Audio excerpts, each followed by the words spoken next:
ಎಲ್ಲರಿಗೂ ನಮಸ್ಕಾರ. ನನ್ನ ಹೆಸರು ಛಾಯಾ ಅಂತ. ಒಂದು ಕಾಲೇಜಲ್ಲಿ ಕೆಮಿಸ್ಟ್ರಿ ಪ್ರೊಫೆಸರಾಗಿ ವರ್ಕ್ ಮಾಡ್ತಾ ಇದ್ದೀನಿ. ನನ್ನ ಇಂಟೆನ್ಷನ್ ಏನು ಈ ಚಾನಲ್ನ ಸ್ಟಾರ್ಟ್ ಮಾಡೋದಕ್ಕೆ ಅಂದರೆ ಸಾಧ್ಯ ಆದಷ್ಟು ಕೆಮಿಸ್ಟ್ರಿ ರಿಲೇಟೆಡ್ ಟಾಪಿಕ್ನ ಸಿಂಪಲಾಗಿ ಕನ್ನಡದ ಹೇಳುವಂಥ ಪ್ರಯತ್ನ ಮಾಡ್ತಿದ್ದೀನಿ. ಕೆಮಿಸ್ಟ್ರಿ ಇಷ್ಟ ಇಲ್ಲದಿರೋರು ಕೆಮಿಸ್ಟ್ರಿ ಕಡೆಗೆ ಸೆಳೆಯುವಂಥ ಪ್ರಯತ್ನ ನನ್ನ ಚಾನಲ್ ಮಾಡ್ತಿದ್ದೀನಿ. ಪರ್ಟಿಕ್ಯುಲರ್ಲಿ ಕನ್ನಡ ಮೀಡಿಯಂ ಹುಡುಗರಿಗೆ, ರೂರಲ್ ಹುಡುಗರಿಗೆ ಹೆಲ್ಪ್ ಆಗಲಿ ಅಂತ ಕೆಮಿಸ್ಟ್ರಿನ ಕನ್ನಡದ ಹೇಳುವಂಥ ಪ್ರಯತ್ನ ನನ್ನ ಚಾನಲ್ ಮುಖಾಂತರ ಮಾಡ್ತಾಯಿದ್ದೀನಿ. ಸೊ ಅದಕ್ಕೆ ನೀವೇನಾದರೂ ರಾಣಿ ಚೆನ್ನಮ್ಮ ಯೂನಿವರ್ಸಿಟಿನಲ್ಲಿ ಓದ್ತಾ ಇದ್ದೀರಾ, 4th ಸೆಮ್ಮಲ್ಲಿ ಇದ್ದೀರಾ, ಕೆಮಿಸ್ಟ್ರಿನ one of the major subject ಆಗಿ ತೊಗೊಂಡಿದ್ದೀರಾ ಅಂತಂದರೆ ನಿಮ್ಗೆ ಆಲ್ರೆಡಿ ಗೊತ್ತಿರುತ್ತೆ ಕೆಮಿಸ್ಟ್ರಿನಲ್ಲಿ 4 ಯೂನಿಟ್ ಬರುತ್ತೆ. ಯೂನಿಟ್ 3 ಮತ್ತು ಯೂನಿಟ್ 4 ಏನಿದೆಯಲ್ಲ, videos completely with question and answer according to the RCU syllabus ಅದೆಲ್ಲ ಅಪ್ಲೋಡ್ ಮಾಡಿದ್ದೀನಿ. ಈಗ ಯೂನಿಟ್ 1 ಶುರು ಮಾಡಿದ್ದೀನಿ. ಯೂನಿಟ್ 1ಅಲ್ಲಿ ನಿಮಗೆ chemistry of D&F block elements ಬರುತ್ತೆ.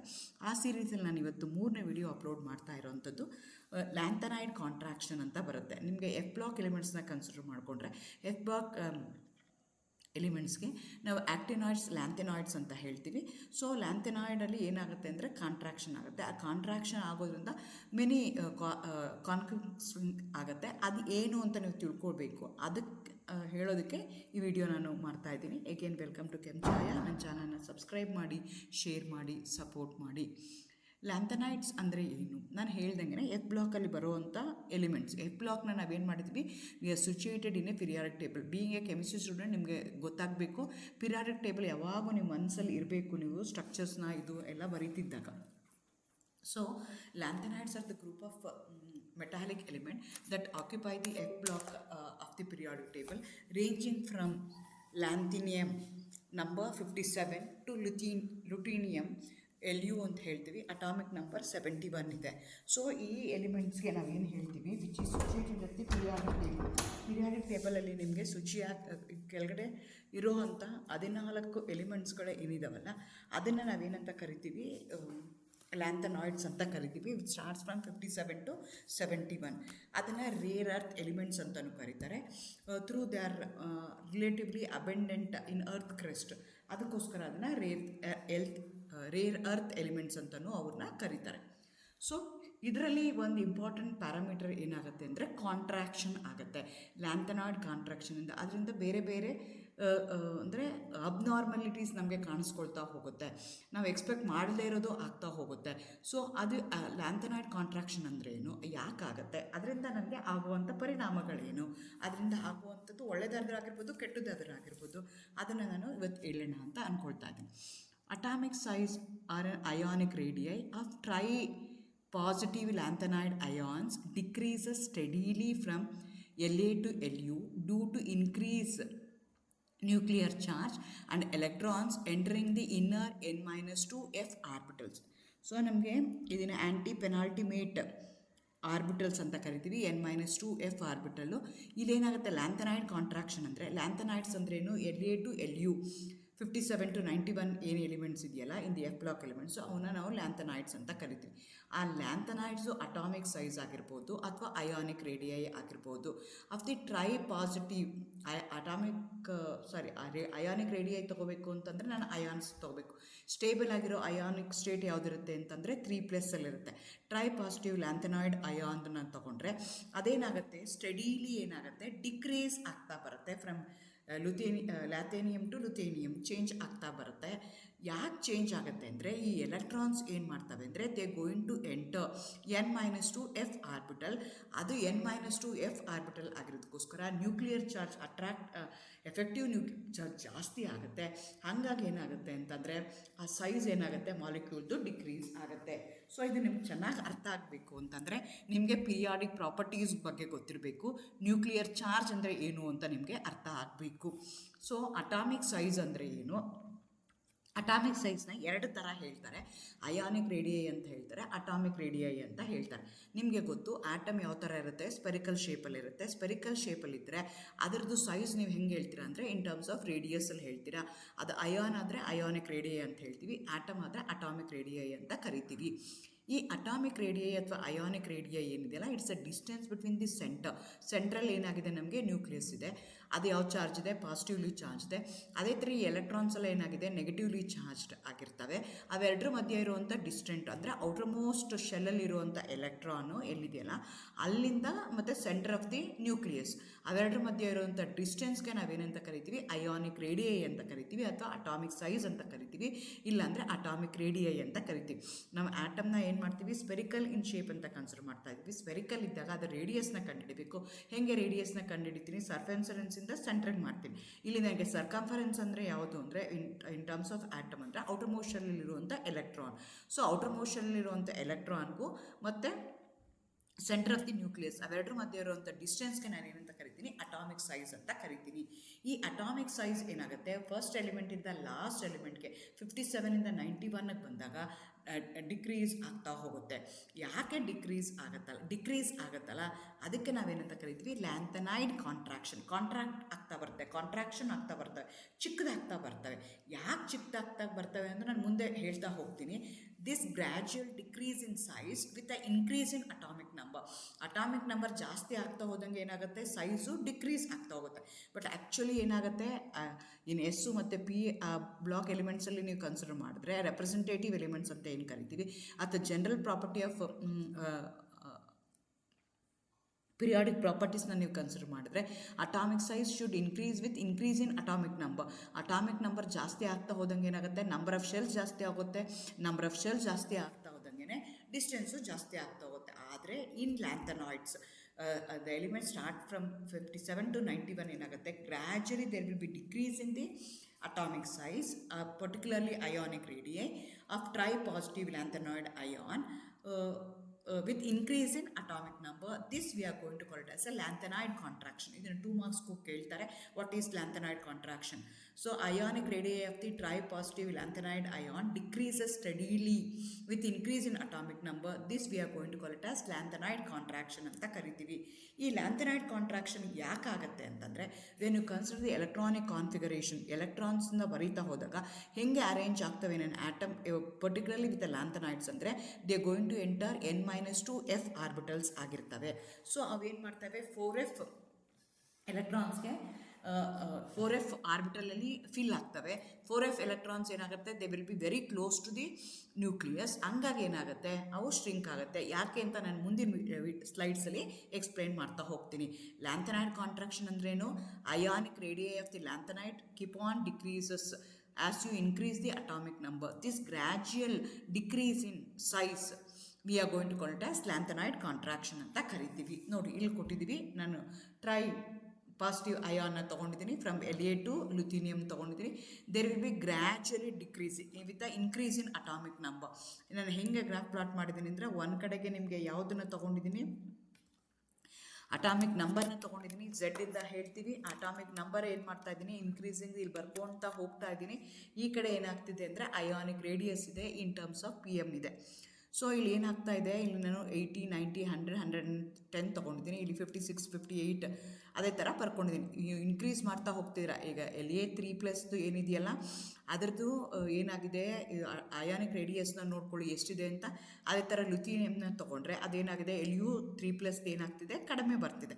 ಈ ಥರ ಗ್ರ್ಯಾಜುಯಲಿ ಡಿಕ್ರೀಸ್ ಆಗ್ತಾ ಇದೆ as you go on increasing the atomic number in lanthanoids. ಇದಕ್ಕೆ ನಾವೇನಂತ ಕರಿತೀವಿ, ಲ್ಯಾಂಥನಾಯ್ಡ್ ಕಾಂಟ್ರಾಕ್ಷನ್ ಅಂತ ಹೇಳ್ತೀವಿ. ಮೊದಲನೇ ಅಯಾನ್ ಏನಿದೆಯಲ್ಲ, La3+ ಇದೆಯಲ್ಲ, ಅದು 106.1 PM ಇದೆ. ಅದೇ ಥರ ನಿಮಗೆ ಹೆವಿಯರ್ನ ತೊಗೊಂಡ್ರೆ, ನೀವು ಲುಟ್ರೀನಿಯಂ ಅಯಾನ್ನ ತೊಗೊಂಡ್ರೆ, Lu3+ ಅಯಾನ್ನ ತೊಗೊಂಡ್ರೆ ಅದೇನಾಗಿದೆ, 86.1 PM ಇದೆ. ಸೊ 106ಇಂದ 86ಗೆ ಅದೇನಾಗ್ತಿದೆ, ಡಿಕ್ರೀಸ್ ಆಗ್ತಿದೆ. ಏಕ್ದಮ್ ಡಿಕ್ರೀಸ್ ಆಗಿಲ್ಲ, ಗ್ರ್ಯಾಜುಯಲಿ ಅದು ಡಿಕ್ರೀಸ್ ಆಗ್ತಾ ಇದೆ. ಇದಕ್ಕೆ ನಾವೇನಂತ ಕರಿತೀವಿ, ಲ್ಯಾಂಥನಾಯ್ಡ್ ಕಾಂಟ್ರಾಕ್ಷನ್ ಅಂತ ಕರಿತೀವಿ. ನೋಡಿ, ಸೈಜ್ನ ತೊಗೊಂಡ್ರೆ ಏನಾಗ್ತಾ ಇದೆ, ಸೈಜ್ ಅಟಾಮಿಕ್ ಸೈಜ್ ಅಂತ ನಾನು ಹೇಳ್ದಂಗೆ ಸ್ಪೆರಿಕಲ್ ಇರುತ್ತೆ ಆಟಮು ಅಂತ ಹೇಳಿದೆ. ಸೊ ಸೆಂಟರು ಮತ್ತು ಔಟರ್ ಮೋಸ್ಟ್ ಶೆಲ್ಗೆ, ಸೊ ಅದನ್ನು ಕನ್ಸಿಡರ್ ಮಾಡ್ಕೊಳ್ತಾ ಹೋದರೆ gradually they will be decrease in the size ಏನಾಗ್ತಾ ಹೋಗುತ್ತೆ, ಡಿಕ್ರೀಸ್ ಆಗ್ತಾ ಹೋಗುತ್ತೆ. ಇದಕ್ಕೆ ಮೇನ್ ರೀಸನ್ ಏನು ಅಂತಂದರೆ ಶೀಲ್ಡಿಂಗ್ ಎಫೆಕ್ಟ್ ಅಂತ ಕರಿತೀವಿ, ಅಥವಾ ಎಫೆಕ್ಟಿವ್ ನ್ಯೂಕ್ಲಿಯರ್ ಚಾರ್ಜ್ ಅಂತ ಪದ ಯೂಸ್ ಮಾಡ್ತಾರೆ. ಸೊ ಈ ಶೀಲ್ಡಿಂಗ್ ಎಫೆಕ್ಟ್ ಅಂದರೆ ಏನು ಅಂದರೆ, ಈಗ ಯೂಶಲಿ ಏನಾಗುತ್ತೆ ಅಂದರೆ ಇನ್ನರ್ ಶೆಲ್ಸ್ ಅಥವಾ ಇನ್ನರ್ ಶೆಲ್ಲಲ್ಲಿರುವಂಥ ಎಲೆಕ್ಟ್ರಾನ್ಸ್ ಏನು ಮಾಡ್ತವೆ, they going to shield the outer, they going to screen the outermost shell.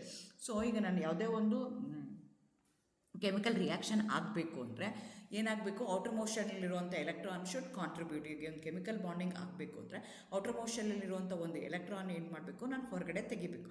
ಅದು ತೆಗಿಬೇಕು ಅಂತಂದರೆ it should be away from the centre. ಇಲ್ಲೇನಾಗುತ್ತೆ, there will be some force of attraction between the nucleus and an electron. ಆ force of attraction ಬಿಟ್ಟೋದು ಬಂದರೆ ಮಾತ್ರ reaction ಆಗುತ್ತೆ, ಇಲ್ಲಾಂದರೆ ಆ electron do not take part in chemical bonding. So ಅದು ಆಗಬೇಕು ಅಂದರೆ ಈ ಒಳಗಡೆ ಏನಾಗಿರುತ್ತೆ, as you go on increasing the number of shells increase ಆಗ್ತಾ ಹೋದಂಗೆ, ನಂಬರ್ ಆಫ್ ಆರ್ಬಿಟಲ್ಸ್ ಜಾಸ್ತಿ ಆಗ್ತಾ ಹೋದಂಗೆ, ಈ ಇನ್ನರ್ ಆರ್ಬಿಟಲ್ಸಲ್ಲಿರುವಂಥ ಎಲೆಕ್ಟ್ರಾನ್ಸ್ ಏನು ಮಾಡ್ತವೆ, they going to protect the outer ಮೋಷನಲ್ಲಿರುವಂಥ electrons direct do not come in contact with the nucleus ಥರ ಅವು ಆ್ಯಕ್ಟ್ ಮಾಡ್ತಾ ಹೋಗ್ತವೆ. ಈಗ ಒಂದು ಕ್ಲಾಸ್ ರೂಮ್ ಇದೆ ಅಂತ ಇಟ್ಕೊಳ್ಳಿ, ಆ ಕ್ಲಾಸ್ ರೂಮಲ್ಲಿ ಏನಾಗ್ತಾ ಇದ್ದಾರೆ ಅಂತಂದರೆ ಎಲ್ಲರೂ ಕೂತಿದ್ದಾರೆ, ಇನ್ನು ಸರ್ಕ್ಯುಲರ್ ಮ್ಯಾನರಲ್ಲಿದೆ, ಎಲ್ಲರೂ ಕೂತಿದ್ದಾರೆ. ಸೊ ಇನ್ನರ್ ಸರ್ಕಲ್ ಇರೋರು ಹಿಂದಗಡೆ ಅವ್ರು ಏನು ಮಾಡ್ತಿದ್ದಾರೆ ಅಂತ ಗೊತ್ತಾಗದೆ ಹಂಗೆ ಕೂತ್ಕೊಂಡ್ಬಿಟ್ರೆ, ಸೊ ಹಿಂದಗಡೆ ಅವ್ರು ಈಗ ಏನು ಮಾಡ್ತಾರೆ ಅಂತ ಗೊತ್ತಾಗಲ್ಲ. ಈಗ ಟೀಚರೇ ಇದ್ದಾರೆ ಅಂತ ಇಟ್ಕೊಳ್ಳೋಣ, ಟೀಚರ್ ಏನು ಮಾಡಿದ್ದಾರೆ, ಸ್ಟೇಜ್ ಮೇಲೆ ನಿಂತ್ಕೊಂಡಿದ್ದಾರೆ, ಪಾಠ ಮಾಡ್ತಾ ಇದ್ದಾರೆ. ಸೊ 10 ಬೆಂಚ್ ಇದೆ ಅಂತ ಇಟ್ಕೊಳ್ಳೋಣ, 10 ಆರ್ಬಿಟಲ್ಸ್ನ 10 ಬೆಂಚ್ ಅಂತ ಹೇಳ್ತೀನಿ. 10ನೇ ಬೆಂಚಲ್ಲಿ ಏನು ಮಾಡ್ತಿದ್ದಾರೆ ಅನ್ನೋದನ್ನು ಟೀಚರ್ಗೆ ಕಾಣಿಸ್ದೇ ಇರೋಂಗೆ ಈ ಮಧ್ಯದಲ್ಲಿರುವಂಥ 9 ಬೆಂಚಲ್ಲಿರುವಂಥ ಸ್ಟೂಡೆಂಟ್ಸ್ ಏನು ಮಾಡ್ತಾರೆ, ಔಟರ್ ಮೋಸ್ಟ್ ಶೆಲ್ಲಲ್ಲಿ ಇರುವಂಥವ್ರು, ಅಂದರೆ ಹೊರಗಡೆ 10th ಶೆಲ್ಲಲ್ಲಿ ಇರುವಂಥವ್ರು, 10th ಟೇಬಲಲ್ಲಿ ಇರೋವಂಥವ್ರು ಏನು ಮಾಡ್ತಾರೆ ಅಂತ ಅವ್ರು ಏನು ಮಾಡಬೇಕಾಗತ್ತೆ, ಗೊತ್ತಾಗದೇ ಇರೋಂಗೆ ಅವ್ರೇನೋ ಒಂದು ನೋಟ್ಸ್ ಬರೀತಾ ಇರೋದು, ರೆಕಾರ್ಡ್ ಬರೀತಾ ಇರೋದು, ಊಟ ಮಾಡ್ತಾ ಇರೋದು, ಮೊಬೈಲ್ ನೋಡ್ತಾ ಇರೋದು, ಏನೋ ಒಂದು ಮಾಡ್ತಿರ್ತಾರೆ. ಅದನ್ನು ಈ ಟೀಚರ್ಸ್ಗಳಿಗೆ ಗೊತ್ತಾಗದೇ ಇರೋಂಗೆ ಅವರು ಪ್ರೊಟೆಕ್ಟ್ ಮಾಡ್ತಾರೆ. ಅದಕ್ಕೆ ನಾವೇನಂತ ಕರಿತೀವಿ, ಶೀಲ್ಡಿಂಗ್ ಎಫೆಕ್ಟ್ ಅಂತ ಕರಿತೀವಿ, ಅಥವಾ ಸ್ಕ್ರೀನಿಂಗ್ ಎಫೆಕ್ಟ್ ಅಂತಲೂ ಕರೀತಾರೆ. Inner shell electron shield the outer shell electron so that they are not affected by the nuclear charge. Nuclear charge ಅಂದರೆ the force of attraction between the nucleus and the electrons. Nucleus ಯಾವ charge ಇರುತ್ತೆ, positively charge ಇರುತ್ತೆ. ಎಲೆಕ್ಟ್ರಾನ್ಸ್ಗೆ ಯಾವ charge ಇರುತ್ತೆ, negatively charge ಇರುತ್ತೆ. ಅದು ಏನು ಮಾಡ್ತಾ ಇರುತ್ತೆ, ತನ್ನ ಕಡೆಗೆ ಎಳ್ಕೊಳ್ಳೋಕ್ಕೆ ಟ್ರೈ ಮಾಡ್ತಾ ಇರುತ್ತೆ. ಸೊ ಆ ಥರ ಆಗುತ್ತೆ. ಅದಕ್ಕೆ ನಾವೇನಂತ ಕರಿತೀವಿ, ಶೀಲ್ಡಿಂಗ್ ಎಫೆಕ್ಟ್ ಅಂತ ಕರಿತೀವಿ. ಪೂರ್ ಶೀಲ್ಡಿಂಗ್ ಇತ್ತು ಅಂತ ಇಟ್ಕೊಳ್ಳೋಣ, ಅವಾಗ ಏನಾಗುತ್ತೆ ಅಂತಂದರೆ ಅವು ಈಸಿಯಾಗಿ ಏನು ಮಾಡಿಬಿಡ್ಬೋದು, ಔಟರ್ ಮೋಷನಲ್ಲಿರುವಂಥ ಎಲೆಕ್ಟ್ರಾನ್ಸು ಈಸಿಯಾಗಿ ಎಸ್ಕೇಪ್ ಆಗಿಬಿಡುತ್ತೆ. Positively charge nucleus has a greater attraction towards the nucleus. So towards the electrons, ಈ ಪಾಸಿಟಿವ್ ಚಾರ್ಜ್ ಇರುವಂಥ nucleus has a greater attraction to electrons. Positively charge ಇದೆ ನ್ಯೂಕ್ಲಿಯಸ್, ಎಲೆಕ್ಟ್ರಾನ್ಸ್ ಯಾವ ಚಾರ್ಜ್ ಇದೆ, negatively charge ಇದೆ, ಅವೆರಡರ ಮಧ್ಯದಲ್ಲಿ attraction ಇರುತ್ತೆ. ಆದರೆ ಈ ಶೀಲ್ಡಿಂಗ್ ಎಫೆಕ್ಟ್ ಇರೋದ್ರಿಂದ ಅಥವಾ ಸ್ಕ್ರೀನಿಂಗ್ ಎಫೆಕ್ಟ್ ಇರೋದ್ರಿಂದ ಅದೇನಾಗ್ತಾ ಹೋಗುತ್ತೆ, ಹೊರಗಡೆ ಹೋಗುತ್ತೆ. ಸ್ಕ್ರೀನಿಂಗ್ ಎಫೆಕ್ಟು ಅಥವಾ ಶೀಲ್ಡಿಂಗ್ ಎಫೆಕ್ಟು ಪೂರ್ ಇದ್ದಾಗ, so they will come in contact with the nucleus. ಯಾರಿಗ್ಯಾರು ಸಪೋರ್ಟ್ ಮಾಡ್ತಿಲ್ಲ ಅಂದರೆ ಔಟರ್ ಮೋಷನಲ್ಲಿ ಇರುವಂಥವ್ರು 10th ಬೆಂಚಲ್ಲಿ ಏನು ಮಾಡ್ತಿದ್ದಾರೆ ಅಂತ ಆ ಟೀಚರ್ಗೂ ಗೊತ್ತಾಗುತ್ತೆ. ಆವಾಗ ಏನಾಗುತ್ತೆ, ಅಟಾಮಿಕ್ ಸೈಜು ತನ್ನಷ್ಟಕ್ಕೆ ತಾನೇ ಶ್ರಿಂಕ್ ಆಗುತ್ತೆ. Decrease in the atomic radius as you go on increasing the atomic number increase ಆಗ್ತಾ ಹೋಗುತ್ತೆ, ಆದರೆ ಅದು ಡಿಕ್ರೀಸ್ ಆಗ್ತಾ ಹೋಗುತ್ತೆ. There will be repulsion force between the inner and outer electron which leads to restrict the penetration of the outer shell towards the nucleus, thus the shield of the nucleus charge for the outer shell electrons ಆಗ್ತಾ ಹೋಗುತ್ತೆ. So ಇದು ಹೇಗಾಗುತ್ತೆ ಅಂತ ನೋಡಿ, ಇಲ್ಲಿ ನಾನು n-2 ಹಾಕಿದ್ದೀನಿ. ಹೇಗಾಗುತ್ತೆ ಅಂತ 4f ಫಸ್ಟ್ ಫಿಲ್ ಆಗುತ್ತೆ, 5d 6s 4f ಈ ಥರ ಇರುತ್ತೆ. ಇನ್ನರ್ ಶೆಲ್ ಆಗುತ್ತೆ ಬಿಕಾಸ್ ನಾವು ಎಲೆಕ್ಟ್ರಾನಿಕ್ ಕಾನ್ಫಿಗರೇಷನ್ನ ಕನ್ಸಿಡರ್ ಮಾಡಿಕೊಂಡ್ರೆ, the arrangement of electron in ಲ್ಯಾಂಥನಾಯ್ಡ್ಸ್ನ ಕನ್ಸಿಡರ್ ಮಾಡಿಕೊಂಡ್ರೆ n-2 ಫಸ್ಟ್ ಇರುತ್ತೆ, n-2 f ಎಲೆಕ್ಟ್ರಾನ್ಸ್ ಇರುತ್ತೆ. ಹಂಗಾಗಿ 5d will be the outermost shell, 6s ಇರುತ್ತೆ ಮತ್ತು 4f ಇರುತ್ತೆ. ಈ ರೀತಿಯಾಗಿರುತ್ತೆ. ಸೊ ಈ ನ್ಯೂಕ್ಲಿಯಸ್ ಯಾವ ಚಾರ್ಜ್ ಇದೆ, ಪಾಸಿಟಿವ್ ಚಾರ್ಜ್ ಇದೆ. ಇದಕ್ಕೆಲ್ಲ ಈ ಎಲೆಕ್ಟ್ರಾನ್ಸ್ಗೆಲ್ಲ ಯಾವ ಚಾರ್ಜ್ ಇದೆ, ನೆಗೆಟಿವ್ ಚಾರ್ಜ್ ಇದೆ. ಸೊ ಅವೆರಡರ ಮಧ್ಯೆ ಇರುವಂಥ ಫೋರ್ಸ್ ಆಫ್ ಅಟ್ರಾಕ್ಷನ್ಗೆ ನಾವೇನಂತ ಕರಿತೀವಿ, ನ್ಯೂಕ್ಲಿಯರ್ ಚಾರ್ಜ್ ಅಂತ ಕರಿತೀವಿ. ಆದರೆ nuclear charge with respect to f block ಆರ್ಬಿಟಲ್ಸ್ನ ತೊಗೊಂಡ್ರೆ ದೇ ಆರ್ ವೆರಿ ಕ್ಲೋಸ್. ಯಾಕೆಂದರೆ they are nearer to the inner ಶೆಲ್ಗೆ ತುಂಬ ಕ್ಲೋಸ್ ಆಗಿದೆ ಅವು. ಹಾಗಾಗಿ ಏನಾಗುತ್ತವೆ, ಅವು ಏನಾಗ್ತವೆ, ಜಾಸ್ತಿ ಇರುತ್ತೆ. ದ ಫೋರ್ಸ್ ಆಫ್ ಅಟ್ರಾಕ್ಷನ್ ಅಥವಾ ನ್ಯೂಕ್ಲಿಯರ್ ಚಾರ್ಜ್ ಏನಿರುತ್ತೆ ಅದು ಜಾಸ್ತಿ ಆಗಿರುತ್ತೆ, which is blue in colour. ಇದೇನು ಬ್ಲೂ ಕಲರ್ ಇದೆಯಲ್ಲ, ಇದೆಲ್ಲ electrons which are present in F orbital. So attractive force is greater than repulsive force. ಸೆಕೆಂಡಿಗೆ ಬಂದರೆ, ಇಲ್ಲಿಗೆ 6s ಬಂದರೆ, due to unsymmetrical shape of the F orbital it cannot shield the outer orbital, so that the outer electrons also feels the nuclear charge. ಆದರೆ ನಾನು ಮುಂದೆ next ಸ್ಲೈಡಲ್ಲಿ ತೋರಿಸ್ತೀನಿ F ಆರ್ಬಿಟಲ್ದು shape ಹೇಗಿರುತ್ತೆ ಅಂತ. ಸಿಮಿಟ್ರಿಕಲ್ ಆಗಿರೋದಿಲ್ಲ, ಅನ್ಸಿಮಿಟ್ರಿಕಲ್ ಆಗಿರುತ್ತೆ. ಹಾಗಾಗಿ ಏನು ಮಾಡ್ತವೆ ಇವು, ಈ ಎಲೆಕ್ಟ್ರಾನ್ಸ್ನ ಶೀಲ್ಡ್ ಮಾಡೋಕ್ಕಾಗಲ್ಲ. ಆ್ಯಕ್ಚುಲಿ ಹೆಂಗೆ ಅಂದರೆ ಎಕ್ಸಾಕ್ಟ್ಲಿ ಇದ್ರ ಹಿಂದೆಗಡೆಗೆ ಇದು ಬಂತು ಅಂತಂದರೆ ಇವ್ರು ಏನು ಇಲ್ಲಿರೋರಿಗೆ ಇದು ಅಟ್ರಾಕ್ಷನ್ ಪವರ್ ಇರುತ್ತೆ. ಆದರೆ ಇಲ್ಲೇನಾಗ್ತಿದೆ ಅಂತಂದರೆ ಈ ಥರ ಇದ್ರೂ ಏನಾಗುತ್ತೆ ಅಂದರೆ ಈ ಶೇಪ್ ಏನಾಗಿದೆ ಅಂದರೆ it going to allow the nucleus to attract the electrons because of the unsymmetrical shape of the F orbital. ಈ ಎಫ್ ಆರ್ಬಿಟಲ್ ಇರುವಂಥ ಎಲೆಕ್ಟ್ರಾನ್ಸ್ ಏನಿದೆಯಲ್ಲ ಅದೇನಾಗುತ್ತೆ ಅನ್ಸಿಮೆಟ್ರಿಕಲ್ ಆಗಿದೆ. ಹಂಗಾಗಿ ಶೀಲ್ಡಿಂಗ್ ಏನಾಗುತ್ತೆ ಆಗೋದೇ ಇಲ್ಲ. ಶೀಲ್ಡಿಂಗ್ ಏನಾಗುತ್ತೆ ಕಡಿಮೆ ಆಗುತ್ತೆ. ಸ್ಕ್ರೀನಿಂಗ್ ಎಫೆಕ್ಟ್ ಆಗಲ್ಲ, shielding effect poor shielding effect ಆಗುತ್ತೆ. ನೆಕ್ಸ್ಟ್ ಮೂರನೇದಕ್ಕೆ ಬಂದರೆ the nucleus force of attraction on the outer electron increases, therefore it invert towards the nucleus and cause reduce in size. So ಅದಕ್ಕೆ ಏನಾಗುತ್ತೆ ಅಂದರೆ shielding ಎಫೆಕ್ಟೇ ಇಲ್ಲ. So ಹಾಗಾಗಿ ಏನಾಗ್ತಾ ಇದೆ, ಎಲ್ಲ electrons they will come in contact with the nucleus, they will be towards the force of attraction towards the nucleus. ಹಾಗಾಗಿ nuclear charge increase ಆಗುತ್ತೆ, ಸ್ಕ್ರೀನಿಂಗ್ ಎಫೆಕ್ಟು ಕಡಿಮೆ ಆಗುತ್ತೆ. Because of the nuclear charge increase ಆದಾಗ they are attracted towards the nucleus, there by there will be contraction of electrons. So contraction of the size lanthanoid ಯಾಕೆ contraction ಆಗ್ತಿದೆ ಅಂದರೆ because of the poor shielding effect of F block elements. ಅದಕ್ಕೋಸ್ಕರ ಅವು ಬರ್ತಾ ಇದ್ದಾವೆ. ನೀವು ಕೇಳ್ಬೋದು as you go on increasing atomic number ಏನಾಗ್ತಾ ಇದೆ, ಅಟಾಮಿಕ್ ನಂಬರ್ ನೀವು ಇನ್ಕ್ರೀಸ್ ಮಾಡಿದ್ರು that atomic extra electron will going to enter 4f orbital only, not the ಬೇರೆ ಯಾವುದಿಲ್ಲ. 5s 5d 6s ಆದಮೇಲೆ 4f ಫಿಲ್ ಆಗಬೇಕು. ಈಗ 4f2 ಇತ್ತು ಅಂದರೆ ಇನ್ನೊಂದು ಎಕ್ಸ್ಟ್ರಾ ನೆಕ್ಸ್ಟ್ ಎಲಿಮೆಂಟ್ ಬಂತು ಅಂದರೆ 4f3 ಆಗುತ್ತೆ. ಸೊ ಹಾಗಾಗಿ it will be there in the F orbital only, ಇನ್ನೊಂದು ಎಕ್ಸ್ಟ್ರಾ ಆರ್ಬಿಟಲ್ಗೆ ಹೋಗಿ ಅದು ಸೇರ್ಕೊಳ್ಳಲ್ಲ. So there by if you go on increase the number of electrons ಏನಾಗ್ತಾ ಇದೆ, if you go on increasing the atomic number ಏನಾಗ್ತಾ ಇದೆ, they are attracted more towards the center nucleus. ಹಾಗಾಗಿ ಏನಾಗುತ್ತೆ ಕಾಂಟ್ರಾಕ್ಷನ್ ಆಗುತ್ತೆ. ನಾನು ಹೇಳ್ದಂಗೆ ಇದು ತುಂಬ ಕಾಂಪ್ಲಿಕೇಟೆಡ್ ಸ್ಟ್ರಕ್ಚರ್ಸ್ ಆಗ್ತವೆ.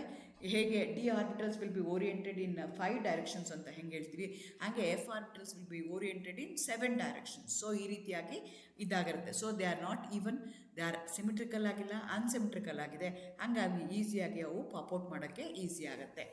This contraction leads to several consequences ನಾವು ಎಕ್ಸ್ಪೆಕ್ಟ್ ಮಾಡದಿರೋ ಥರ ಆಗುತ್ತೆ. ಯಾವ್ಯಾವುದು ಅಂದರೆ ಸಪ್ರೇಷನ್ ಆಫ್ ಲ್ಯಾಂಥನೈಡ್ಸ್ ಆಗುತ್ತೆ, ಅಯನೈಸೇಷನ್ ಎನರ್ಜಿ ಆಗುತ್ತೆ, ಚೇಂಜ್ ಆಗುತ್ತೆ, ಎಲೆಕ್ಟ್ರೋನೆಗೆಟಿವಿಟಿ ಚೇಂಜ್ ಆಗುತ್ತೆ, basicity of oxides and hydroxides change ಆಗುತ್ತೆ, ಡೆನ್ಸಿಟಿ ಹಾರ್ಡ್ನೆಸ್ ಚೇಂಜ್ ಆಗುತ್ತೆ, complex formation which is a necessary factor for f and d block elements ಅದು ಚೇಂಜ್ ಆಗುತ್ತೆ. So contraction ಆಗೋದ್ರಿಂದ ಇದೆಲ್ಲನೂ ಚೇಂಜ್ ಆಗ್ತಾ ಹೋಗುತ್ತೆ. ಈಗ ಒಂದೊಂದೇ ನೋಡ್ಕೊಂಡು ಹೋಗೋಣ. Suppression of lanthanides. ಈಗ ಲ್ಯಾಂಥನೈಡ್ಸ್ ಎಲ್ಲನೂ ಕೂಡ್ಕೊಂಡು ಬಂದಿದ್ದಾವೆ, ಅದನ್ನು ನಾನು ಸಪ್ರೇಟ್ ಮಾಡಬೇಕು ಅಂತಂದರೆ since all the element they going to exhibit +3 stable oxidation state, common stable oxidation state ಇರೋದಕ್ಕೋಸ್ಕರ ಎಲ್ಲನೂ +3 ತೆಗೆದ್ರೆ ಸೊ ಅದೇನಾಗುತ್ತೆ, they going to have similar properties. ಎಲ್ಲದ್ರದ್ದು ಸೈಜ್ ಏನಾಗ್ತಿದೆ ಸ್ಟ್ರಿಂಕ್ ಆಗ್ತಾ ಇದೆ. ಹಾಗಾಗಿ ಲ್ಯಾಂಥನೈಡ್ ಕಾಂಟ್ರಾಕ್ಟ್ ಆಗ್ತಾ ಇದೆ. ಹಾಗಿದ್ದಾಗ ಅವನ್ನ ಸಪ್ರೇಟ್ ಮಾಡೋದು ಕಷ್ಟ ಆಗುತ್ತೆ. ರಿಪೀಟೆಡ್ ಫ್ರಾಕ್ಷನಲ್ ಕ್ರಿಸ್ಟಲೈಸೇಷನ್ ಮಾಡಬೇಕು, ಇಲ್ಲಾಂದರೆ I have to separate through ion exchange method. Separation of lanthanides is not easy because of the lanthanide contraction. Similarly, lanthanide contraction, atomic and ionic radius of the next and before and the lanthanide elements with the same group are about same. So ಒಂದು ಎಲೆಕ್ಟ್ರಾನ ನೀವು remove ಮಾಡಿದ್ರಿ ಅಂತಂದರೆ +3 ಇದೆ ಅಂತಂದರೆ ನೆಕ್ಸ್ಟ್ದು almost size ಏನಾಗಿರುತ್ತೆ same ಇರುತ್ತೆ. So ಹಾಗಾಗಿ ಅದನ್ನು ಕಷ್ಟ ಆಗುತ್ತೆ. ಫಾರ್ ಎಕ್ಸಾಂಪಲ್ ನೀವು ತೊಗೊಳ್ಳೋದಾದರೆ atomic radius of zirconium group 4 period 5 ಬರುತ್ತೆ, ಆಫ್ಮೆನ್ HF ಅಂತ ಕರಿತೀವಿ. ಗ್ರೂಪ್ 4 ಪೀರಿಯಡ್ C ಇದೆ. ಎರಡಕ್ಕೂ ಎಷ್ಟಿದೆ ಅಂದರೆ 160 PM 159 PM ಇದೆ. ಸೊ ಹಾಗಾಗಿ ಸಿಮಿಲರ್ ತುಂಬ ಆಲ್ಮೋಸ್ಟ್ ಸೇಮ್ ಇದ್ದಾಗ ಅವನ್ನ ನಾನು ಸಪ್ರೇಟ್ ಮಾಡೋವಂಥದ್ದು ಕಷ್ಟ ಆಗುತ್ತೆ. ಎರಡನೇದು it going to affect the ionisation energy also. What is ionization energy? It's energy required to remove an electron from an isolated atom or a molecule. ಇದಕ್ಕೆ ನಾವೇನಂತ ಕರಿತೀವಿ ಅಯನೈಸೇಷನ್ ಎನರ್ಜಿ ಅಂತ ಹೇಳ್ತೀವಿ. Because of the lanthanoid contraction ಆಗ್ತಾ ಇರೋದಕ್ಕೋಸ್ಕರ they have more attraction towards the nucleus ಇರೋದ್ರಿಂದ the force of attraction of the outer shell electrons will be more which leads to the increase in ionisation energy. So ಅದೇನಾಗ್ತಿದೆ, since lanthanoid contraction ಆಗಿರೋದಕ್ಕೋಸ್ಕರ the nucleus ಮತ್ತು electrons, they are very close to each other. To remove the electron from the outermost shell electron, you have to spend more amount of energy. Therefore ionization energy increases from La to Lu. So this is because of the lanthanide contraction. Similarly, electronegativity ತಗೊಂಡ್ರೆ that's also another parameter which going to decide the periodic properties. Electronegativity ಅಂದ್ರೆ ಏನು? It is a measure of tendency of an atom attract a bond pair of electrons. ಇದಕ್ಕೆ usually ಬೇರೆ ಬೇರೆ ಸ್ಕೇಲ್ನ use ಮಾಡ್ತಾರೆ. Pauling ಸ್ಕೇಲ್ನ ನಾವು commonly use ಮಾಡ್ತೀವಿ. ಇದು ಏನಾಗುತ್ತೆ ಅಂದರೆ LA to LU ತಗೊಂಡ್ರೆ ಎಲೆಕ್ಟ್ರೋನೆಗಟಿವಿಟಿ ಏನಾಗುತ್ತೆ? ಇನ್ಕ್ರೀಸ್ ಆಗುತ್ತೆ. ಅದು ಅಟ್ರಾಕ್ಷನ್ ಪವರ್ ಏನಾಗ್ತಾ ಇದೆಯಲ್ಲ, the electronegativity is a measure of tendency of an atom to attract bonding pair of electrons. So lithium to lithium because of the lanthanide contraction ಆಗಿರೋದಕ್ಕೋಸ್ಕರ electronegativity value ಏನಾಗ್ತಾ ಹೋಗುತ್ತೆ? ಜಾಸ್ತಿ ಆಗ್ತಾ ಹೋಗುತ್ತೆ. ಅದೇ ಥರ ಬೇಸಿಕ್ ಸ್ಟ್ರೆಂತ್ ಆಫ್ ಹೈಡ್ರಾಕ್ಸೈಡ್ನ ನೀವು ಕನ್ಸಿಡರ್ ಮಾಡಿದ್ರೆ, ಸೊ ಚಾರ್ಜ್ ಬೈ ಸೈಜ್ ಆ ರೇಷಿಯೋ ಏನು ತೊಗೊಳ್ತೀವಲ್ಲ ಅದು ಇನ್ಕ್ರೀಸ್ ಆದಂಗೆ ionic character ionic character decrease ಆಗುತ್ತೆ, ಕೋಲೆಂಟ್ ಕ್ಯಾರೆಕ್ಟರು ಇನ್ಕ್ರೀಸ್ ಆಗುತ್ತೆ. ಮತ್ತೊಂದು ಸಲ ಹೇಳ್ತೀನಿ, the ratio charge by size ratio ಅಂದರೆ ಯಾವುದೋ ಒಂದು ಆಟಮ್ ಇದೆ ಅಥವಾ ಯಾವುದೋ ಒಂದು ಮೆಟಲ್ ಇದೆ ಅಂತ ಇರ್ತಾ, ಯಾವುದೋ ಒಂದು ಎಲಿಮೆಂಟ್ ಇದೆ, ಅದು ಅಯಾನಿಕಾ ಕೋವಲೆಂಟಾಗಿ ಬಿಹೇವ್ ಮಾಡುತ್ತಾ ಅಂತ ನಾನು ಚೆಕ್ ಮಾಡಬೇಕು ಅಂದರೆ ಚಾರ್ಜ್ ಏನಿದೆ ಅದ್ರ ಮೇಲೆ ತೊಗೊಳ್ತೀನಿ, ಡಿವೈಡೆಡ್ ಬೈ ಸೈಜ್ ತೊಗೊಳ್ತೀನಿ. ಆ ರೇಷಿಯೋ ಏನಿದೆಯಲ್ಲ ಆ ರೇಷಿಯೋ ಮೇಲೆ ನಾನು ಡಿಸೈಡ್ ಮಾಡ್ತಾ ಹೋಗ್ತೀನಿ. ರೇಷಿಯೋ ಇನ್ಕ್ರೀಸ್ ಆಗ್ತಾ ಇದೆ ಅಂದರೆ ಕೋವಲೆಂಟ್ ಕ್ಯಾರೆಕ್ಟರ್ ಇನ್ಕ್ರೀಸ್ ಆಗ್ತಾ ಇದೆ, ರೇಷಿಯೋ ಡಿಕ್ರೀಸ್ ಆಗ್ತಿದೆ ಅಂದರೆ ಅಯಾನಿಕ್ ಕ್ಯಾರೆಕ್ಟರ್ ಇನ್ಕ್ರೀಸ್ ಆಗ್ತಾ ಇದೆ ಅಂತ. More the charge to size ratio, the electron cloud of an anion is more polarise, more covalent character according to Fajans rule. ನೀವು ಇದನ್ನು ಅಯಾನಿಕ್ ಬಾಂಡಿಂಗಲ್ಲಿ ಫಜಾನ್ ರೂಲ್ಸ್ನ ಓದಿರ್ತೀರಿ, ಅಲ್ಲಿ ಓದಿರ್ತೀರಿ. ಆ್ಯಸ್ ಅ ಸೈಜ್ ಡಿಕ್ರೀಸ್ ಆಗ್ತಾ ಇದೆ, ಚಾರ್ಜ್ ಟು ಸೈಜ್ ರೇಷಿಯೋ ಏನಾಗ್ತಾ ಹೋಗುತ್ತೆ? ಇನ್ಕ್ರೀಸ್ ಆಗ್ತಾ ಹೋಗುತ್ತೆ. Because size is in the denominator. The ionic character decreases or covalent character increases, making the hydroxide less basic. That is removal of OH will be difficult. ಅದನ್ನು ಹೇಳೋದಕ್ಕೋಸ್ಕರ ನೋಡಿ ಇಲ್ಲಿ ಏನಾಗ್ತಿದೆ, charge by size ratio ತೊಗೋಬೇಕು. Size ಏನಾಗ್ತಿದೆ? Decrease ಆಗ್ತಾ ಇದೆ. Size decrease ಆಗ್ತಾ ಇದ್ದಂಗೆ ಏನಾಗುತ್ತೆ? ಚಾರ್ಜ್ ಟು ಸೈಜ್ ರೇಷಿಯೋ ಏನಾಗುತ್ತೆ? ಇನ್ಕ್ರೀಸ್ ಆಗುತ್ತೆ. ಅದು ಇನ್ಕ್ರೀಸ್ ಆಯಿತು ಅಂದರೆ ಏನಾಗುತ್ತೆ? ಕೋವಲೆಂಟ್ ಕ್ಯಾರೆಕ್ಟರ್ ಜಾಸ್ತಿ ಆಗ್ತಾ ಹೋಗುತ್ತೆ, ಅಯಾನಿಕ್ ಕ್ಯಾರೆಕ್ಟರು ಡಿಕ್ರೀಸ್ ಆಗ್ತಾ ಹೋಗುತ್ತೆ. ಅಯಾನಿಕ್ ಕ್ಯಾರೆಕ್ಟರ್ ಡಿಕ್ರೀಸ್ ಆಯಿತು ಅಂದರೆ ಹೈಡ್ರಾಕ್ಸೈಡ್ಸ್ ಏನಾಗ್ತವೆ? ಲೆಸ್ ಬೇಸಿಕ್ಸ್ ಆಗ್ತವೆ. ಬೆಸಿಸಿಟಿ ಏನಾಗುತ್ತೆ? ಡಿಕ್ರೀಸ್ ಆಗುತ್ತೆ from La3+ to Lu3+. As the size of the lanthanide decreases from La to Lu, the covalent character of hydroxide increases, hence their basic strength decreases. Hydroxide character ಏನಾಗ್ತಾ ಹೋಗುತ್ತೆ? Increase ಆಗ್ತಾ ಹೋಗುತ್ತೆ. Basicity ಏನಾಗ್ತಾ ಹೋಗುತ್ತೆ? Decrease ಆಗುತ್ತೆ. Therefore LaOH thrice is more basic than LuOH thrice is the least basic ಅಂತ ನಾವು consider ಮಾಡ್ತೀವಿ. Again, density also play a very important role. Density ಅಂದ್ರೇನು? mass by volume. So the density of the second and third transition metal series much more higher due to the lanthanide contraction, because the atomic volume of two different elements of 4D and 5D series with the same group is near to about same, but atomic mass of 5D series elements become much higher. ನೀವು ಇದನ್ನು ತೊಗೊಂಡ್ರೆ, ಲ್ಯಾಂಥನೈಡ್ಸ್ನ ತೊಗೊಂಡ್ರೆ F block elements ಆಗಿರೋದಕ್ಕೋಸ್ಕರ ಆ volume ಏನಿದೆ, atomic volume ಏನಿದೆಯಲ್ಲ of the same group 5D ಆಗಿರ್ಬೋದು 4D ಆಗಿರ್ಬೋದು, ಆ ನಿಯರ್ ದಿ ಸೇಮ್ ಆಗಿರುತ್ತೆ. 5D ಮತ್ತು 5F, ಡಿ ಅಲ್ಲ ಅದು 4F and 5F series will be of the same group of near the same ಇರುತ್ತೆ.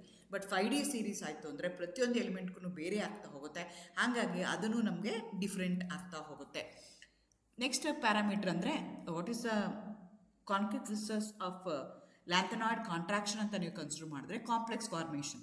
Lanthanides exhibiting +3 oxidation state is a larger, hence lower charge to radius ratio. Charge ಏನಾಗ್ತಾ ಇದೆ? ಜಾಸ್ತಿ ಆಗ್ತಾ ಇದೆ. Charge ಜಾಸ್ತಿ ಆಯಿತು ಅಂದರೆ ಚಾರ್ಜ್ ಟು ಸೈಜ್ ರೇಷಿಯೋ ಏನಾಗುತ್ತೆ? ಕಡಿಮೆ ಆಗ್ತಾ ಹೋಗುತ್ತೆ. This reduces the complex formation ability of the lanthanides compare to d block elements. Compare to d block element F block elements complex formation ಮಾಡೋವಂಥದ್ದು ಕಡಿಮೆ ಆಗುತ್ತೆ. ಮಾಡೋದೇ ಇಲ್ಲ ಅಂತಲ್ಲ, ಮಾಡ್ತವೆ with strong chelating agents like EDTA, beta diketones, oxine, but they do not form P-pi ಕಾಂಪ್ಲೆಕ್ಸಸ್ನ formation ಮಾಡೋದಿಲ್ಲ. And also because of this there will be a chemical reactivity ಏನಿದೆಯಲ್ಲ of the next transition elements of the lanthanides ಏನಿದೆಯಲ್ಲ ಅದು decrease ಆಗ್ತಾ ಹೋಗುತ್ತೆ. Due to the lanthanide contraction, ionisation energy of the next lanthanide element increases. ನಾನು ಅಲ್ಲಿ already explain ಮಾಡಿದ್ದೀನಿ. Hence their chemical reactivity decreases. For example, chemical reactivity of an element which belongs to 6 period like gold ಆಗಿರ್ಬೋದು, platinum ಆಗಿರ್ಬೋದು, mercury ಆಗಿರ್ಬೋದು, ಅವ್ರದ್ದು chemical reactivity ಕಡಿಮೆ ಇದೆ, ಅದನ್ನು ನಾವು ನೋಬಲ್ ಮೆಟಲ್ಸ್ ಅಂತ ಕರಿತೀವಿ. ಅದೇ ಥರ ನೀವು ಮರ್ಕ್ಯುರಿ ತೊಗೊಂಡ್ರೆ that will be a liquid metal. Mercury is the only metal that exist in its liquid state at room temperature. ಇದು ಯಾಕಾಗುತ್ತೆ ಅಂದರೆ 6s valence electrons of mercury are more closely pulled towards the nucleus because of the lanthanide contraction such that the outer s electrons are less involved in metallic bonding. So ಹಾಗಾಗಿ ಅದು liquid ಆಗಿ ನನಗೆ exhibit ಆಗ್ತಾ ಹೋಗುತ್ತೆ. ಈ ರೀತಿಯಾಗಿ lanthanide ಕಾಂಟ್ರಾಕ್ಷನಿಂದ ನನಗೆ ಎಷ್ಟೊಂದು ಅಬ್ನಾರ್ಮಾಲಿಟೀಸ್ ನಾನು ನೋಡ್ತಾ ಹೋಗ್ತೀನಿ. ಅದನ್ನು ನಾನು ಇವತ್ತು ಎಕ್ಸ್ಪ್ಲೈನ್ ಮಾಡಿದ್ದೀನಿ. If you have any questions, you can comment below, like, share and subscribe my channel for more such videos. Next, I am going to tell in the next video the extraction of uranium from pitchblende. Thank you. All the best.